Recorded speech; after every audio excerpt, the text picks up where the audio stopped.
Kiryu-chan, welcome back to Retro Rebound. In today's video, we are going back to a lot of Yakuza games. So there's a lot of pilgrimages that you can go on in entertainment. You can watch One Piece, 1,000+ episode anime, still going to this day. You could also play the Legends of Heroes series, which goes across 12, 13, 14, who knows how many video games this storyline will span. There's also Yakuza, which goes across 6, 7, 8 mainline entries. Then there's the spin-off series Judgment. These are all wonderful options, but I feel like in entertainment, you can only make a couple of choices. For me, I'm a Trails guy. I've dabbled in Yakuza, and I'm trying to inch my way through One Piece to the best of my abilities, but it's been tough to manage all of this. However, we have Yakuza Like a Dragon Infinite Wealth on the way, and I have to talk about this series because I got a lot of love for what it once was, and I appreciate what it is now, although it is much different in many ways, which we'll talk about, from the different protagonists to how it's broadened so much what Yakuza is, from this typical street brawler roaming Kamurocho to now going to a tropical island, running your own Animal Crossing like mini games. It's insane what Yakuza is now.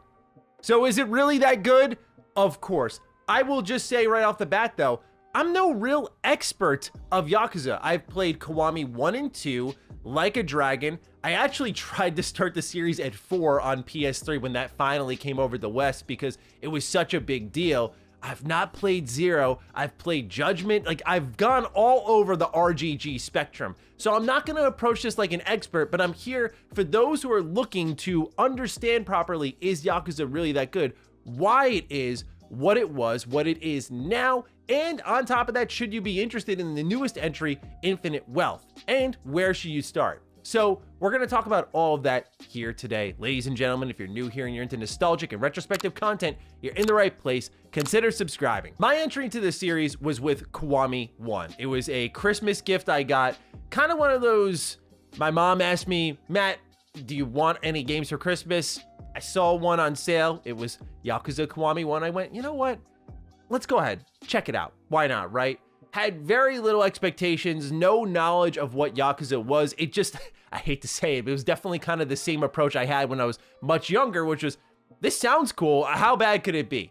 And wow, was I blown away. That opening to Kiwami 1 has always stuck with me. Hearing the sirens going, blood across the floor, Kiryu's friends looking on, like it was intense emotion right off the bat, and you already got a grasp of who this character is, the fierce loyalty that Kazuma Kiryu is, right? And so right then and there, I fell in love.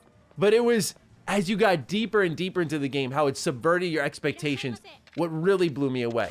So you're gonna roam the streets of Kamurocho. It's kind of got some life sim elements. You'll be able to eat food from a variety of restaurants to restore your health, but it's really the sub-stories that skyrocketed my love for what Yakuza was. While the main stories typically take themselves extremely seriously, Yakuza's sub-stories are the polar opposite of that. And that's what's so wonderful about it and why I loved Kiryu as a main protagonist, because he is so serious. And when he's thrown into these ridiculous situations in these sub-stories, it creates this really strange dichotomy of a stoic, serious main protagonist who's fighting down like kidnappers and stopping a baby club and everything. You will not believe where these sub-stories go. They are hilariously written. They're so fun, and you want to chase down every single one you can find because they are truly some of the most entertaining parts of the game. You know, we talk about side quests in video games so often, how a lot of them can feel like filler content. It's strange to me that oftentimes Yakuza as a franchise is not brought up as having some of the best side quests in gaming. I think it's because it gets lost in the myriad of completionists where, yeah, Yakuza is a very tough game to 100%. There's always so much meat to the bone of these games, but if you're looking at it from a pure entertainment perspective, their sub-stories knock it out of the park every time. Its combat originally was known to be more brawly, beat 'em up style. You're gonna get into these battles with groups of enemies, and you'll be able to use everything in your environment to your advantage. You'll build up heat meters as you're beating these enemies up, and you'll be able to use even more pieces of your environment to your advantage, whether it be suplexing them on a guardrail or using a special attack with a bike and curb stomping them with it. There are so many ways to devastate your opponents, but you know, like many superhero games, we go, oh, apparently Kiryu doesn't kill people most times, but then you see like the way some of the finishers are with like knives as he stabs them repeatedly. I'm like, are we sure about this? So it gets brutal pretty quick. There are finisher moves that are gonna make you wince. Like the combat is awesome. I personally have loved, of my experience of the entire series, Kiwami 1's combat is my favorite. Like I love how you can switch to 4 stances that are useful for different approaches. Like there's the dragon style, there's the rush style. That worked really well for me personally. Then I moved into Yakuza Kiwami 2. Now this one, I just already had high expectations. Like Kiwami 1 set the bar so high with this really personal tale about Kiryu and his best friend and the introduction of Haruka, kind of turning this unlikely character in Kiryu into a father figure for her, and this relationship that felt so natural. Like it was a beautiful, I wouldn't call it origin story because I haven't played Zero yet, but it was absolutely wonderful. Yakuza Kiwami 2 was where I learned, okay, sometimes the main story may not be full speed ahead. I'm not saying it's bad, but this is where I learned to appreciate the side modes. Kiwami 2, while its main story didn't really knock my socks off, oh my God, some of the side mini games that you can do. They had an RTS on a construction site that you could do. You had a cabaret club that you could manage. There were romance options you could get into that treated you to some really strange softcore.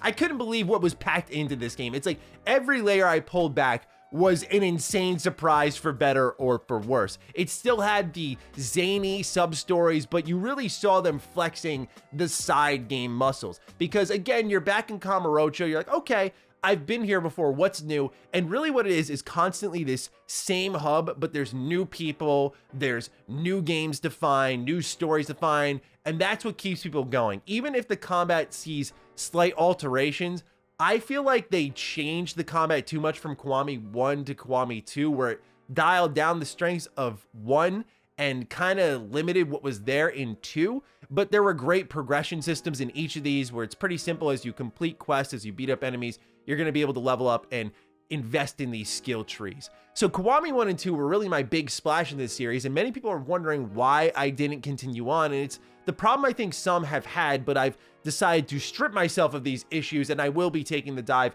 hopefully sometime this year. I'm really not in a rush to get into Infinite Wealth, which I'll talk about in a moment, how Like a Dragon evolved the series. The reason I didn't continue on is Kiwami 1 and 2 are remakes, so there's a higher graphical fidelity, a higher quality to the game overall. And then you go into Yakuza 3, which was a PS3 developed game. And so it's great that they're here and they're accessible and they're not bad games. I've never heard anyone say any Yakuza game is bad, although I've heard some mixed things about Yakuza 5. But it's that transition I'm a little bit afraid of. Many people go back and forth on whether or not you can get through Yakuza and not know the full story.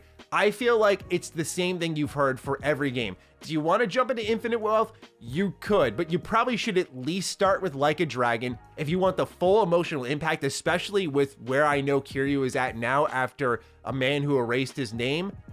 You probably want to take it all in because things are, I don't want to even spoil what may be happening. Things are looking very scary right now. And so I just feel you owe it to yourself, and I owe it to myself to see it all the way through because these games are extremely entertaining. Now, from my experience, if you're going for like the main story runs, I have not had a Yakuza game take me longer than 30 hours to beat. That's obviously dabbling in the side modes. You could spend 70, 80, 90 hours in these games if you take in for all it's worth. But if you just want to get the story and move along, unlike the other pilgrimages I mentioned from Trails to One Piece, this is actually one of the more palatable ones you can get through, especially because you'll notice I have my Xbox here behind me. It's all on Game Pass, and I don't mean to sit out here and show for Game Pass or anything, but like just having the whole Yakuza library there, it's one of the main reasons I think the series started to grow because it got so much exposure and people realized, like I did, where I just bought it on a whim on my PS4, but many people just tried it out and went, wait, this is great. And now look how popular it is, where it's now getting multi-platform releases where it was originally a PlayStation exclusive series. Now, as the series progressed in age, people did get a little tired of the same old for the action combat. I have yet to experience 3 through 6 and see how that feels, but truthfully, that is what I've just read online. Now, with that said, we saw the insertion of Judgment. Many people are wondering, like, is Judgment this series you've got to play to understand what's happening in Yakuza? Because yes, they do take place in the same world. I've played the first Judgment, and RGG is just so impressive in how they're putting all these games out. And Judgment also takes place in the same locations that you're going to see in Yakuza. Pretty much, I think the primary purpose of Judgment existing now is, oh, you want that action combat?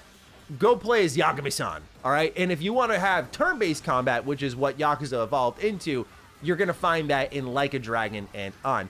It was a pretty hard shift, and I hold the very unpopular opinion on Like a Dragon in that it has a great spirit to it. It's really fun. Ichiban is lovable for sure. Dude loves Dragon Quest, but I am very attached to Kiryu and the type of character he is. I don't like the MCs that are clueless and bumbling, even if they're lovable. It just never fully jives with me. And call me overly serious, I get it. I totally hear you out. But Like a Dragon, it was less the story and the characters, although I wasn't really against any of that.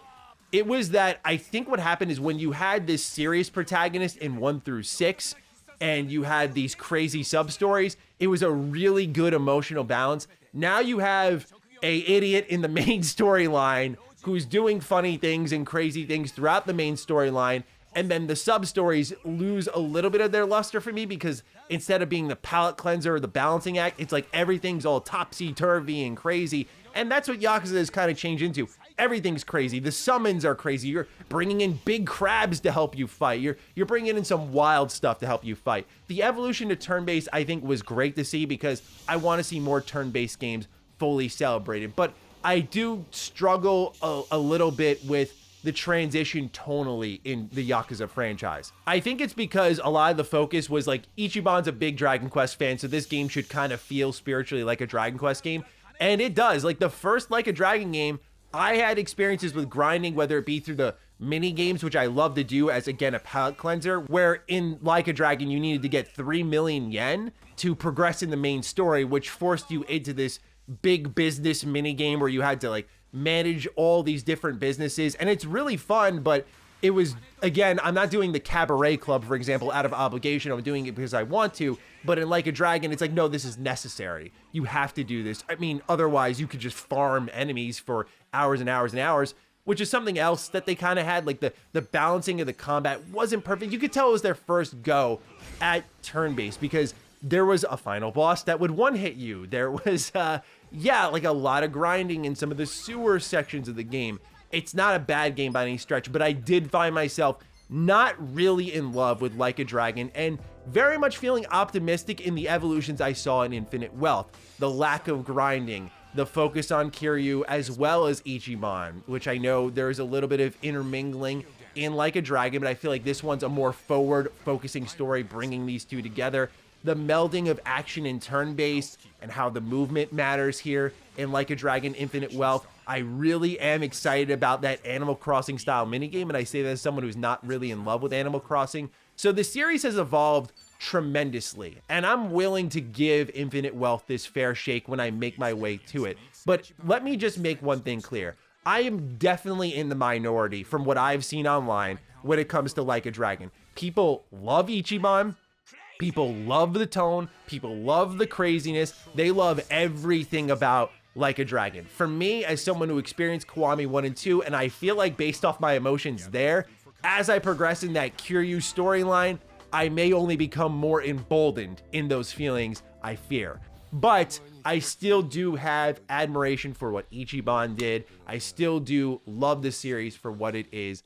And ultimately, it is really that good. It is worth the look. Whether you start at 0, like many people recommend, or you start at Kiwami 1, which I've been told isn't the worst starting point, or you begin at Like a Dragon and then work it backwards. Whatever way, it's much like Trail. Some people will say, start at Sky. No, you can't start anywhere else. No, you got to start at 0. You could start with Cold Steel 1. You could start with Daybreak. I mean, there are so many ways to start. You'll inevitably end up going back. And so I think that's regardless of where you begin, the end of your story. Just don't start at like 3, 4, 5, or 6, right? Like, start with at least Kiwami 1. Start with 0.